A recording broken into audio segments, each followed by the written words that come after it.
Hello, this is Miss Schrader. Today we are going to be talking about the Pharaoh Tutankhamun. You can see his sarcophagus here. Hopefully you remember we were talking about him with the last video. My students, you're going to need a piece of paper and something to write with. You want to go ahead and take notes on this. When you're done, you're going to give me 5 sentences on what you found interesting, educational, and important. Let's get started. So Tutankhamun was not a famous pharaoh until 1922, so 100 years ago. Um, his reign was short. He was very young. People really didn't know a lot about him.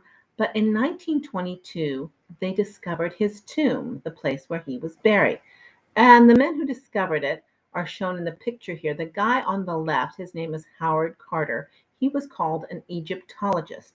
He's a working guy with very little education, but he's artistic and he has a passion for this stuff. The guy on the right is Lord Carnarvon. He's a rich Englishman, and he's the one paying for it all. And so they've gotten what's called a concession in the Valley of the Kings, and Howard Carter has started doing the digging, looking for things, and Lord Carnarvon is paying for it. Most Egyptian pharaohs' tombs were robbed not long after the pharaoh was buried. In fact, in a lot of cases, they think that the people who actually dug the tombs also were the people who stole all the stuff and then they sold it so they could have better lives. The dream of all Egyptologists in the 19th and 20th century was to find a tomb that hadn't been robbed completely in ancient times. And so Carnarvon and Carter were really hoping to find that. Um, there was a lot of talk about Tutankhamun's tomb. It hadn't been discovered. Some people thought that it had probably been robbed years ago. Um, in November of 1922, Carter found this staircase and he started digging down the stairs. And at the bottom of the stairs, you see the doorway. And here is the sealed up door. You can see that the ropes are tied on it. At the right side, there is a clay and wax sealant, which has the Egyptian writing for the word Tutankhamun on it. Nobody has ever seen an Egyptian tomb like this, where the door is still sealed after nearly 3,000 years.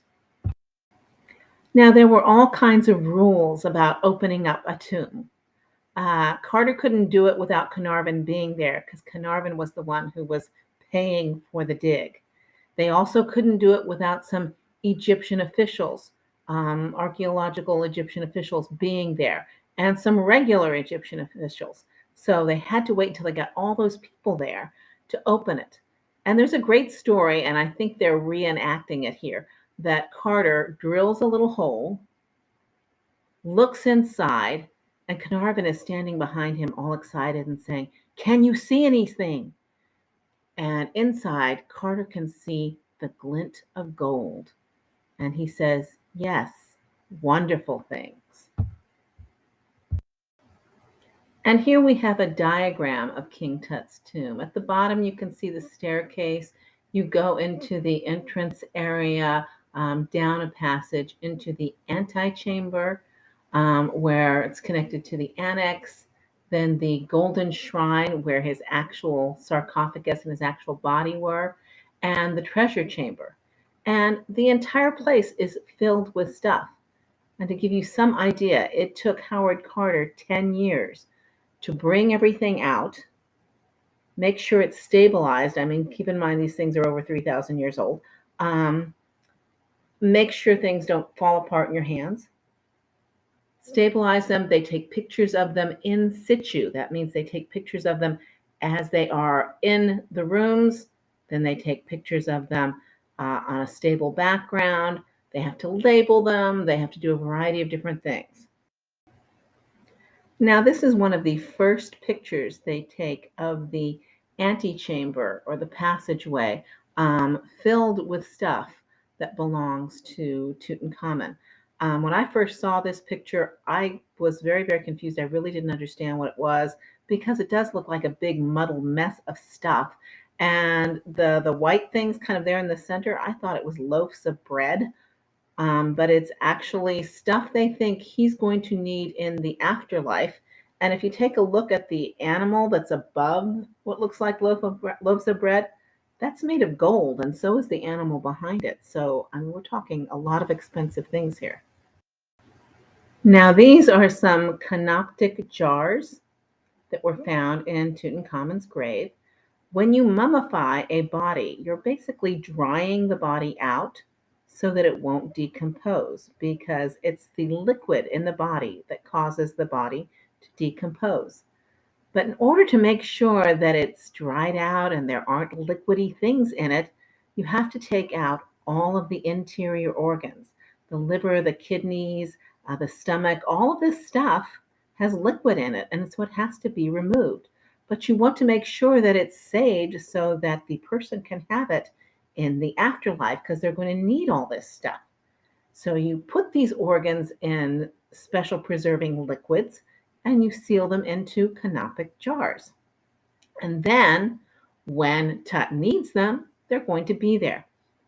They do this with every bodily organ except the heart. They thought that the heart was so important that the heart was left in the body, but everything else was taken out, put into jars, and preserved. So these are two tiny sarcophagi. They hold the mummified remains of two infants. It seems that neither of these infants lived to be born. One they think was about 9 months and the other was 7 months. It is believed that these were the children of Tutankhamun and his wife, Enset-Amun. And so after Tutankhamun died, he was not followed on the throne by any child of his. Now, this is an image from within the tomb. It is showing Tutankhamun and his wife, Akhenaten. I'm saying her name wrong, I'm certain. But they show a lot of these images of this beautiful young couple who seem to be in love. You notice she's reaching out and putting her hand on him. This is much more in the style of Tutankhamun's father, Akhenaten, much more gentle, much more realistic in the style. What we know about Tutankhamun is that, as we've mentioned, he was about 9 or 10 years old when he became pharaoh. Um, the country would have been ruled by various different leaders for him, probably throughout his life. It was normal in those days for people to marry young because it was normal for them to die young. He and Anset-Amun probably married within a couple of years. There is a belief that inbreeding, the constant marrying of brothers and sisters, and it is believed that they were a half brother and sister, caused a lot of the health problems that caused deterioration, possibly the death of the two children. He died very young. He was about 18 years old, maybe 19, when he died. And while we hear some things about her for a couple of years, eventually she disappears from history. And just to give you an idea of the huge number of things that were in Tutankhamun's tomb, this is one of many sets of sandals that he wore. These are leather sandals treated with gold. And when they were first found in 1922, there was a fear, yeah, you pick them up, they are going to collapse. And one of the most exciting things about the discovery of the tomb is how much effort went into preserving all of these thousands of year old items. Things in the tomb and consisted of several chariots for riding in. There were lots of games for him to play with, things that held food. There were canes for walking with.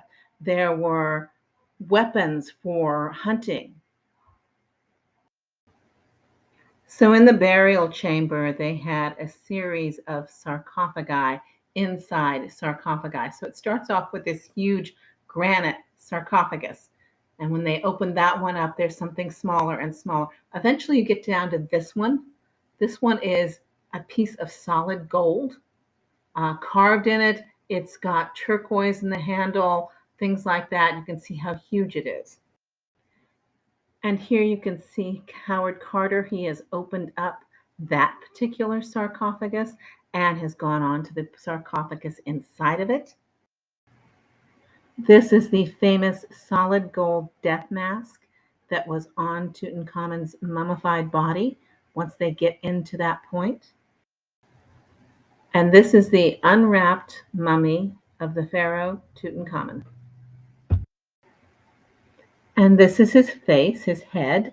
There is discussion that perhaps when he was mummified, people intentionally didn't do the mummification very well, and that's why he has not survived quite as well.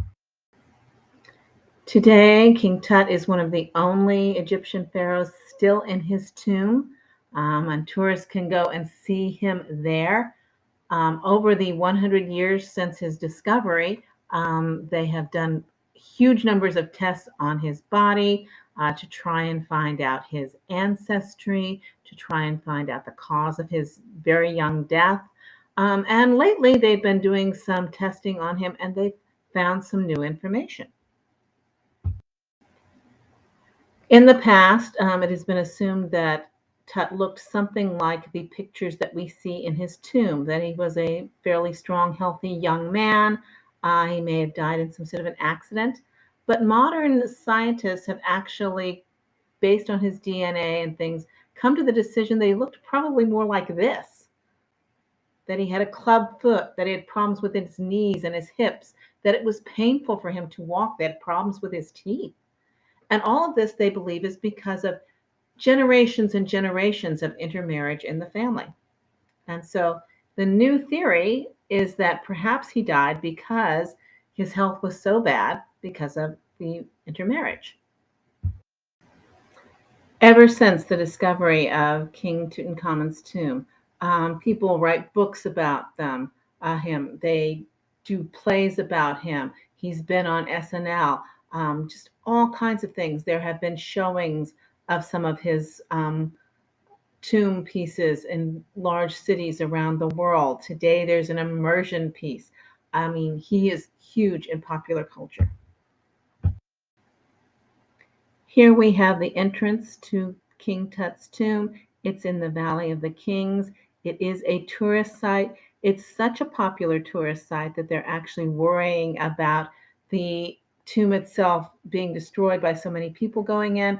And I have heard that they're building a fake exact look-alike in Cairo that people can go to instead. And I'm not certain how far they've gotten with that.